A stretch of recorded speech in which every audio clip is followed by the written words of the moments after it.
guys, banyak banget distraksi aku. Dasar ya emang ibu-ibu. Nah, balik lagi ya, jadi emang beneran guys, itu beneran bau karet. Soalnya aku gituin kan ke suamiku, tapi emang bener sih katanya bau karet banget gitu, bau karet, bau plastik gitu.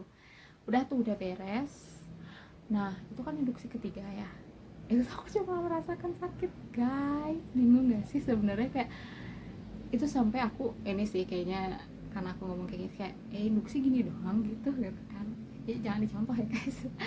Aku ngomong kayak induksi tuh cuman gini doang, emang gak ada rasanya gitu kan.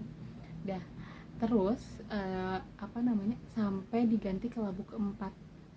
Aku induksi tuh 4 labu, total 4,5 ya.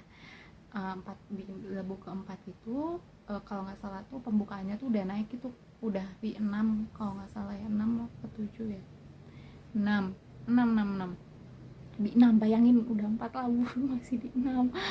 Nah, si si aku di sana ya, aku tuh di kamar bersalin itu tuh 2 malam. Bayangin udah sampai ganti-ganti bidan yang jaga. Udah sampai yang bidan yang waktu itu pertama kali jaga lagi hari itu guys gitu. Sampai nanya, "Aduh, Bu masih di sini?" Ya iya guys, masih di sini, belum juga naik sih bukaannya kan gitu. Ya udah akhirnya pas yang labu keempat itu tuh, pas awal-awal diganti labu keempat itu tuh sebenarnya susternya tuh kayak udah bilang, ya ini kalau misalnya nggak berhasil di labu keempatan gitu, mau nggak mau kan harus sesar ya. Kenapa? Karena sebenarnya induksi itu tuh kan kayak memaksa rahim kita untuk kontraksi, karena itu tuh bisa bikin bayi janinnya tuh jadi stres gitu kan. Ya udah akhirnya udah siap-siap kan, ya udahlah gitu kan, mau apa aja deh, bebas. Tapi emang dari awal tuh aku kayak ya udah nothing tulus gitu, mau dapat kemauan normal atau enggak, atau apa namanya, atau sesar juga ya udahlah gitu. Cuman yang aku pikirnya tuh satu guys, bukan karena pengen banget normalnya atau apa ya,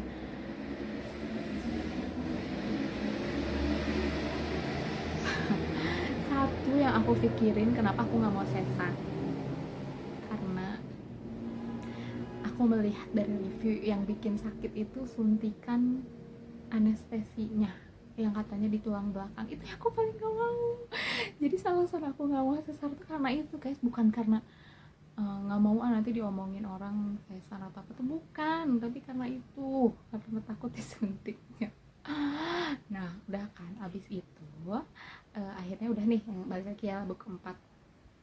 Terus itu tuh udah sampai udah pasrah kan sebenarnya. Terus aku tuh sampai nyari-nyari ya, gimana kalau di Google, gimana kalau nggak berhasil dan sebagainya. Terus muncullah apa namanya, news kalau kalau Tasya Kamila itu yang kehamilan pertama itu kayak gitu katanya ya, nggak tahu ya, tapi aku lihatnya di Google ya, itu dia tuh udah induksi 4 kali apa 4 labu gitu, pokoknya udah sama kayak aku, nggak berhasil, akhirnya sesar.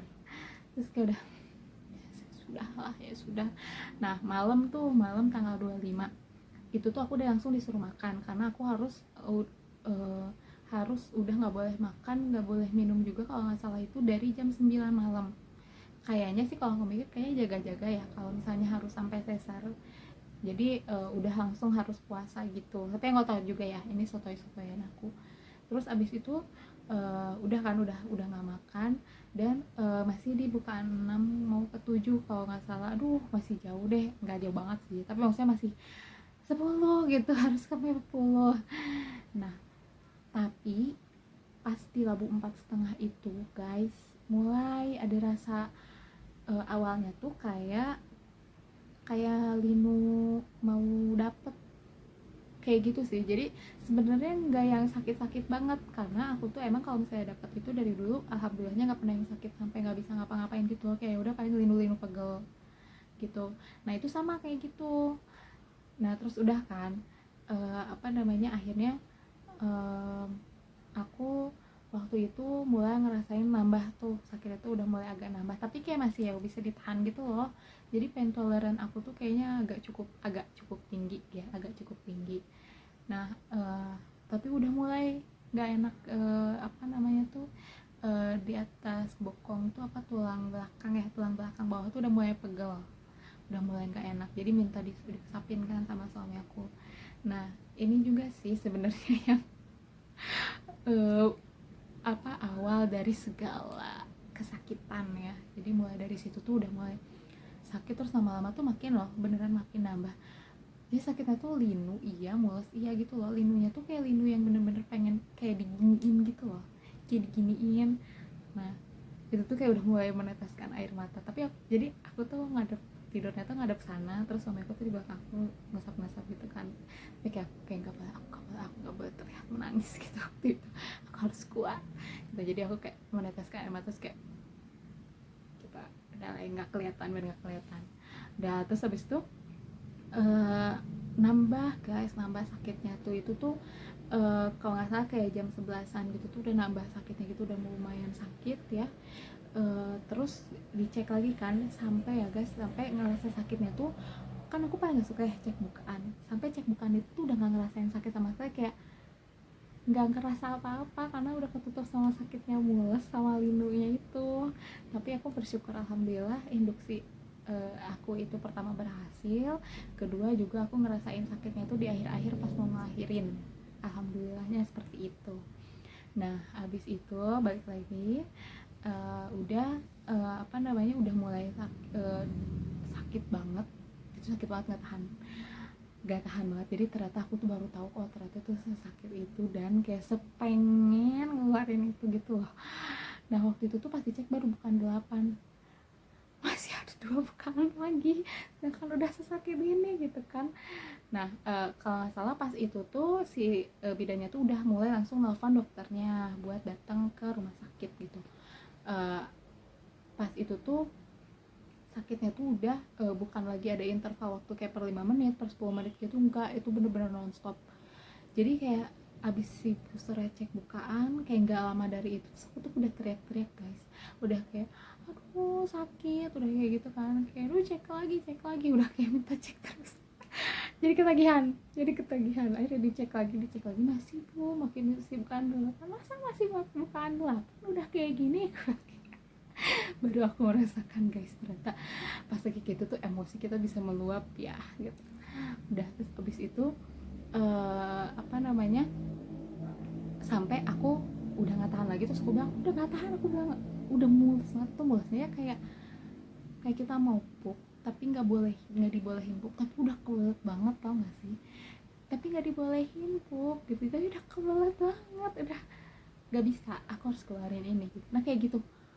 Nah akhirnya waktu itu si bidanya mungkin karena ngeliat aku udah kasihan juga, nggak tahu apa gitu, akhirnya ya udah mulai disiapin kan semua, mulai disiapin. Aku tuh udah di tahap itu udah kayak mikir bodo amat mau lahiran yang gak ada dokter, bodo amat, kalau yang penting keluar nih anak gitu kan. Nah pas itu langsung disuruh posisi ngangkang gitu ya untuk ngelahirin. Itu tuh jadi karena waktu itu juga masih protokol covid yang ketat ya guys, jadi di kasur aku tuh ada kayak semacam paralon gitu, kayak ya gitulah, kayak paralon gitu uh, buat apa ya, nempelin kayak terpal plastik. Jadi nanti tuh katanya pas ngelahirin itu aku tuh ditutup gitu loh mukaku pakai terpal plastik, atau ya mungkin biar nggak ada ludah atau apa mungkinnya, yang nggak tahu juga sih, nggak paham gitu, tapi katanya sih itu protokol selama covid ya, jadi mungkin ada berhubungan dengan itu. Terus abis itu akhirnya aku disuruh ngangkang gitu, terus dipegang paha dua-duanya gitu sendiri gitu loh guys, ditarik gitu. Nah di situ tuh bedanya bilang latihan dulu ya gitu, jadi latihan dulu untuk ngeden, untuk nafas gitu kan, biar nanti tuh pas emang mau keluar itu nggak banyak berhenti gitu. Nah akhirnya latihan kan, itu bener-bener mules banget guys. Tapi tau gak sih, ini hal yang paling memalukan, tapi kayak udah bodo amat gitu, karena kayaknya hampir semua ibu-ibu juga merasakan ini ya kalau melahirkan. Mungkin kalau misalnya melahirkannya normal atau transvaginal atau apa ya, ya kalau melahirkan normal mungkin merasakan ini juga ya guys ya. Jadi pas lagi latihan itu kan itu mules banget ya, yang keluar tuh pup guys. Aku tuh mengeluarkan pup yang sangat banyak, bayangin ya. Jadi itu bener-bener karena emang harus dikeluarin ya kata si bidannya. Sama cuma alibi, tapi emang bener guys, harus dikeluarin kata si bidannya itu. Nah harus dikeluarin, jadi kayak ditampung gitu loh, pakai apa ya, tempat besi gitu deh kalau nggak salah. Itu sampai susahnya sampai 3 balikan loh guys. Sepenuh itu, karena emang pas aku hamil itu kan sembelit ya, susah gitu untuk pup. Jadi kayaknya itu adalah limbah-limbah yang tertampung di badan aku selama ini. Udah akhirnya aku mengeluarkan pup itu ya, ditampung sama bidannya. Ya Allah baik banget ya, sumpah baik bidannya ya. Bayangin ya pup orang gitu kan, jijik gak sih. Udah terus abis itu ditampung sampai 3 kalau nggak salah, itu benar-benar keluar semua. Jadi sama susternya tuh sampai kayak kalau nggak salah masuk kayak mau ngecek bukaan gitu, tapi sambil ditekan gitu biar keluar semua ya gitu, biar keluar semua. Karena kata bidannya emang harus dikeluarin, takutnya nanti pas kalian ngelahiran itu keluar misalnya sama pupnya itu malah jadi infeksi buat anaknya gitu ya. Nah abis itu udah pupnya keluar, terus pakai kateter gitu ke lubang pipis ya, pakai kateter dikeluarin pipisnya. Itu sebenarnya di situ kerasa ya, kerasa kayaknya kalau aku nggak mulus kayak gitu kayaknya sakit banget deh. Tapi di titik itu tuh udah sampai kateter masuk aja aku udah kayak nggak gini doang gitu. Oh gini doang rasanya kateter masuk, padahal kalau dipikir-pikir pasti sakit nggak sih. Tapi saking sakitnya mules aku itu ya guys, sampai menutupi sakit itu gitu. Akhirnya keluar pipis, pipis dan pup sudah keluar semua, udah aman. Dokter datang, wah udah di titik itu udah kayak I'm ready gitu ya. Udah kayak ayo dok sekarang gitu kan. Awalnya padahal pas sebelum si dokter datang itu udah kayak udah lemes gitu loh. Aku tuh udah kayak cepetan, lama banget. Oh nah sebelum dokternya datang, aku udah emosiku udah tinggi nih ya, kesabaran aku udah setipis tisu guys di saat itu. Nah si bidan tuh bilang itu udah kelihatan kok, pas aku latihan ngedan itu udah kelihatan kok rambutnya. Mana aku begitu kan, ini coba bapaknya lihat. Nah suamiku tuh FYI, suamiku tuh paling takut ya guys sama kayak yang apa berbau bedah dan sebagainya. Itu dia paling takut gitu sebenarnya, paling gak mau dia tuh ngelihat ke bawah tuh nggak mau ngelihat proses persalinannya keluarnya gimana tuh nggak mau. Cuman pas saat itu aku paksa dia gitu loh. Jadi kayak cepetan lihat, gue bilang bener nggak yang mana, kata suamiku ngeliat kan, itu tuh apa tuh udah ada hitam-hitamnya, itu tuh rambut gitu. Oh iya ada, beneran ada nggak, aku bilang kayak gitu kan. Iya ada kelihatan. Oh ya udah kalau gitu kan, udah aja emosi. Terus abis itu udah apa namanya, setelah nanya beneran ada atau enggak ada, makin semangat kan. Dokter datang, wah semangat 45 nih aku, siap pokoknya kan. Udah dokter udah langsung pakai gaunnya, terus abis itu udah langsung bawa gunting dan sebagainya. Aku kayak udah bodo amat, cepet gitu kan, udah pengen cepet langsung. Itu yang tadinya aku tadinya megang paha 2, megang sendiri, akhirnya dipegangin kanan kiri sama suster sama bidannya gitu, didorong banget gitu loh ke arah aku, bener-bener ditekan biar kayaknya emang untuk ngebantu persalinan biar cepat langsung keluar gitu ya kayaknya. Nah kayak di situ aku ngerasa kayak disuntik, dia lahir itu kayak disuntik, kayak itu suntik anestesi. Udah nggak kerasa juga guys, disuntik itu udah nggak kerasa, udah ketutup semua sama rasa mulusnya, jadi nggak ada kerasa sama sekali. Disuntik terus kerasa digunting. Jadi aku tuh emang digunting apa namanya, perineumku tuh emang digunting. Tapi katanya emang kalau lahiran pertama itu rata-rata digunting ya, cuman nggak tahu ya, aku lihat juga banyak yang enggak, tapi ada yang digunting juga. Nah case aku itu digunting, jadi kerasa krek gitunya, kerasa tapi nggak kerasa sakit gitu. Nggak lama dari itu terus perut aku tuh kayak digoyang-goyang gitu. Aku digoyang-goyang sama si dokter itu, kayak disuruh kayak ke kiriin ke kananin kayak gitu.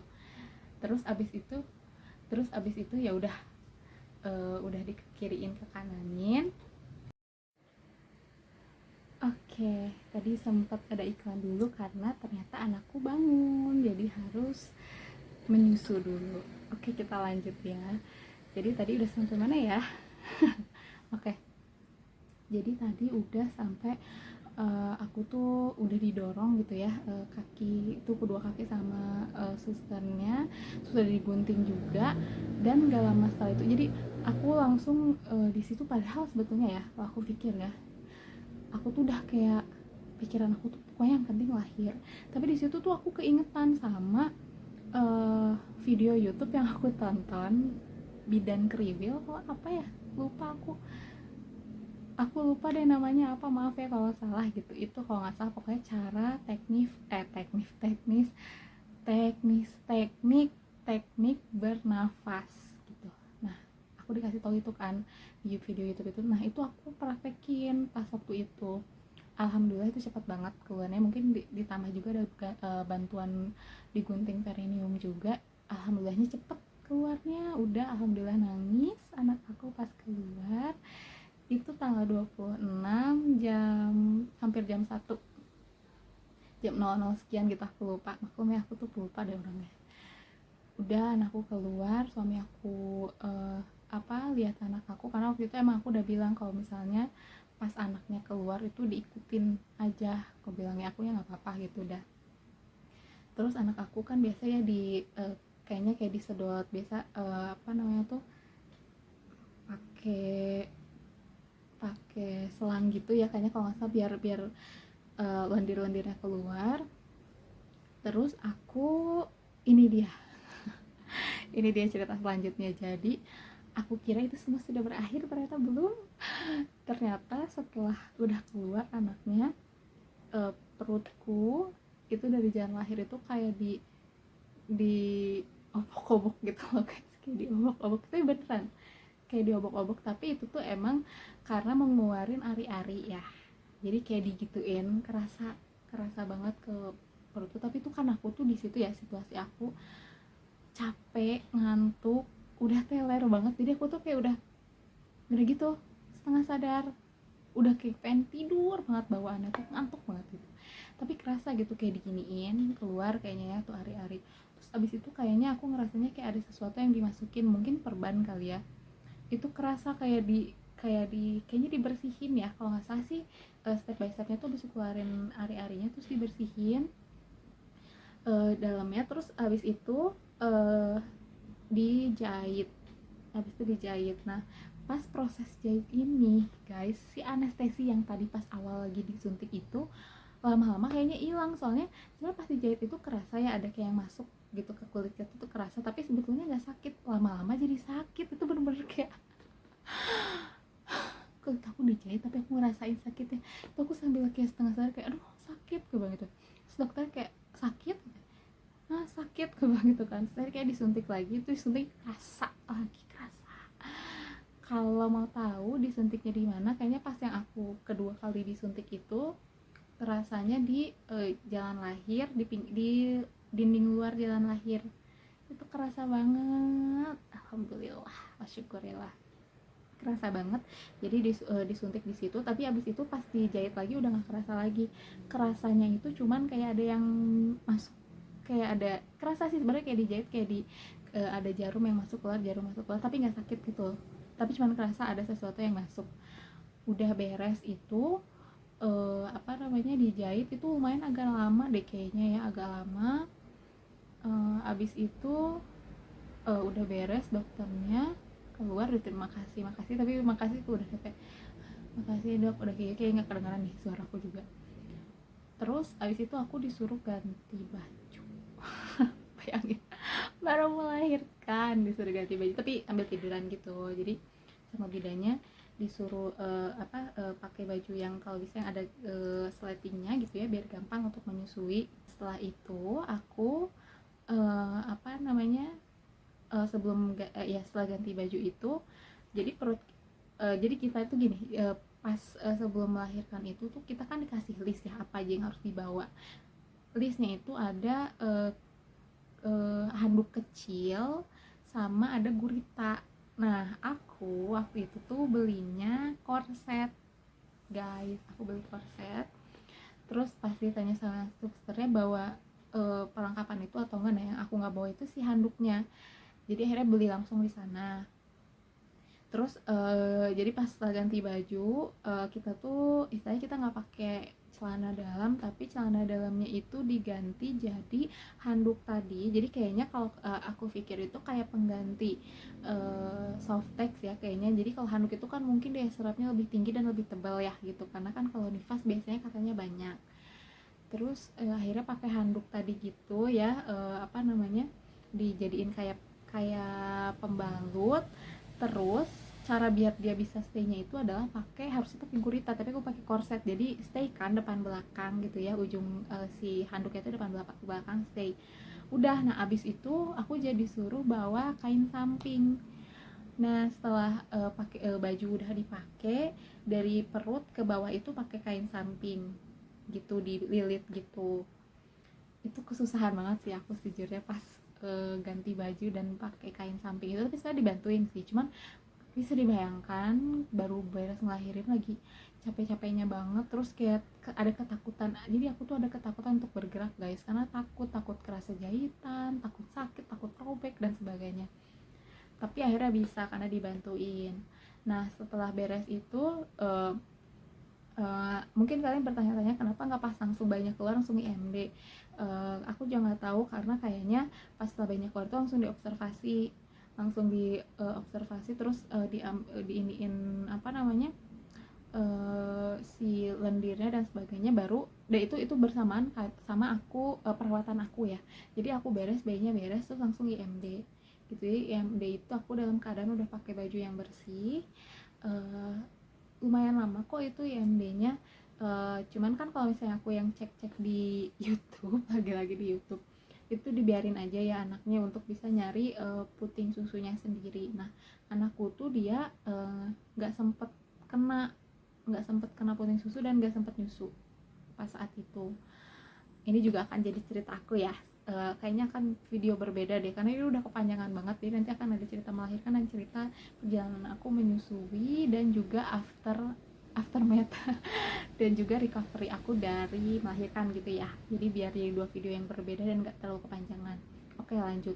Nah setelah itu udah IMD, udah cukup lama, akhirnya dibawa ya, anak aku dibawa ke kamar bayi dan aku dibawa ke kamar aku gitu. Nah itu tuh aku tuh harus pindah dari kamar bersalin ke kasur kamar aku gitu. Untuk dibawa ke kamar aku itu juga aku harus pindah sendiri guys, bukannya diangkat, tapi aku harus kayak geser-geser gitu sendiri, geser-geser sendiri. Aku tuh nggak tahu di situ, aku awalnya mikirnya kayak ih kebangetan banget deh, sudah ngelahirin disuruh apa-apa sendiri gitu kan. Tapi ternyata kalau menurut aku key learningnya adalah biar aku terbiasa untuk bergerak gitu, biar aku nggak takut gitu untuk gerak. Udah bisa itu di jalan aku udah teler banget. Itu kayaknya sekitar jam 3-an deh beresnya, karena IMD juga lumayan lama ya, dia nempel di aku tuh udah lumayan lama alhamdulillahnya. Terus abis itu pas nyampe kamar tuh aku malah kayak agak seger sedikit ya. Terus aku kayak masih sama-sama ngobrol sama suamiku kayak ih nggak sabar deh ketemu anak gitu kan, kayak cepet-cepet. Jam berapa sih ya, kesal aku sih kalau nggak salah waktu itu jam 6:30 kata. Jadi abis dimandiin baru dibawa ke kamar dan bisa langsung menyusui gitu.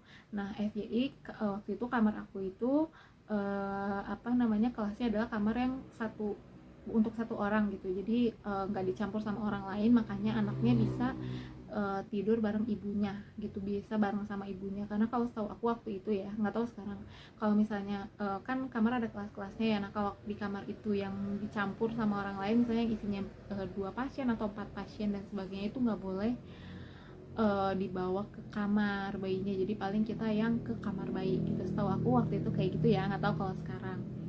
Terus akhirnya waktu itu tidur, kita akhirnya putusin untuk tidur. Itu capek banget ya.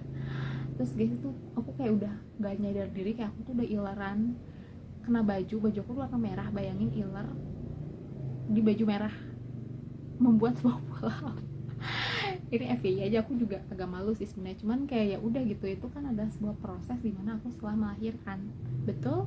Nah udah akhirnya udah pas pagi itu jam 6 kalau nggak salah suster tuh masuk sebenarnya, tapi ngeliat aku masih tidur akhirnya dia balik lagi. Terus nanti abis itu kalau nggak salah beberapa menit kemudian dia balik lagi. Nah ternyata dia itu masuk lagi untuk membuka perban katanya. Hah, aku mikirin perban di mana, aku bilang ternyata dimasukin ke rahim aku. Jadi ternyata tuh kalau kata sisternya tuh kayak udah dijahit nih, nah perbannya itu tetap panjang kan, si perbannya itu panjang dimasukin ke rahim aku, fungsinya kayaknya sih biar untuk menyerap darah ya. Nah itu tuh ada kayak sisa perbannya gitu keluar gitu loh, jadi ntar tau nggak gimana cara mengeluarkannya, ditarik gitu, jadi perbannya itu ditarik dari rahim aku. Terus udah aku bilangin never ending story banget ya gitu. Terus akhirnya si suster tuh bilang, tapi agak nggak enak ya bu rasanya. Terus aku udah kayak takut duluan kan, ya udah aku udah ancang-ancang udah pegang kasur, bener guys itu tuh rasanya mules banget, kayak balik lagi kayak mau ngelahirin, terus linu mules. Terus itu panjang, tapi si suster kan pelan-pelan ya, udah mah aku ngerasanya mules, terus aku juga takut kena jahitan gitu kan. Ditarik gue, cepet tuh udah belum sebentar maaf ya. Itu bener-bener tarik bayangin tuh mulesnya ya. Ya Allah, masya Allah banget. Udah nih udah beres, terus kayak udah langsung nafas lega. Pas aku ngeliat emang itu panjang sih, si perbannya gitu panjang kayaknya. Terus kayaknya ada bercampur darah sama betadin. Jadi kalau kataku mungkin ya pemikiran aku kayaknya itu untuk ya menyerap darah dari dalam juga, sama mensterilkan juga karena itu ada betadinnya gitu. Udah beres, udah lah akhirnya. Nah disitulah suster bilang, bu kalau mau pipis atau pup harus dikeluarin ya, jangan takut. Terus aku langsung mikir, hah masa langsung? Kebayang gak sih guys takutnya apa? Takutnya tuh kena jahitannya kan, itu satu-satunya yang aku takutkan itu ada jahitan. Akhirnya kata si susternya, iya harus ya bu, jangan ditahan apalagi kalau pup, karena kalau pup ditahan itu nanti lama-lama mengeras dan makin susah keluarnya, malah makin sakit katanya. Wah langsung overthinking kan aku, langsung takut. Akhirnya kayak ada kepikiran nggak mau makan apa-apa, tapi kan nggak mungkin ya kalau nggak makan apa-apa, udah pertama lapar terus kedua harus nyusuin gitu kan. Terus ya udah akhirnya uh, pas pagi itu pas bangun sebelum anakku masuk ke kamar itu tuh aku ngerasa pengen pipis sama emang bener sih pengen pup. Dan itu tuh kayak takut banget, ya Allah tolong aku udah kayak mau jongkok aja tuh, nggak jongkok sih, misalnya mau duduk ke posisi di kloset duduk aja tuh udah takut banget.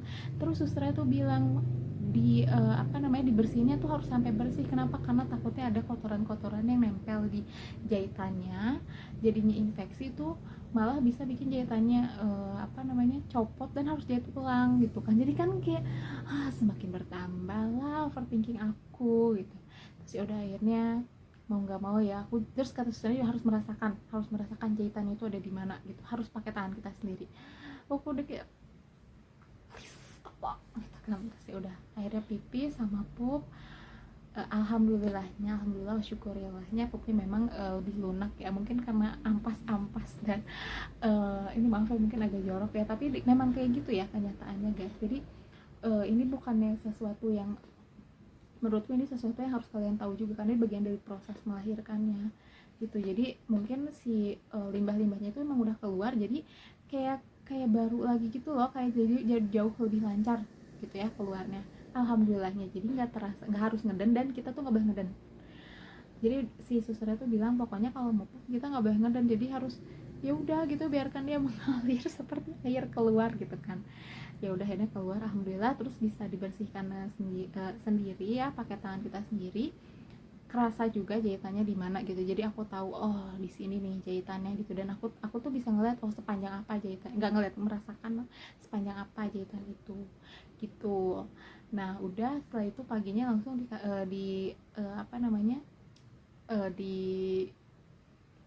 anterin lah anak aku gitu. Sudah mandi dan saatnya untuk menyusu gitu. Nah kayaknya untuk yang video menyusui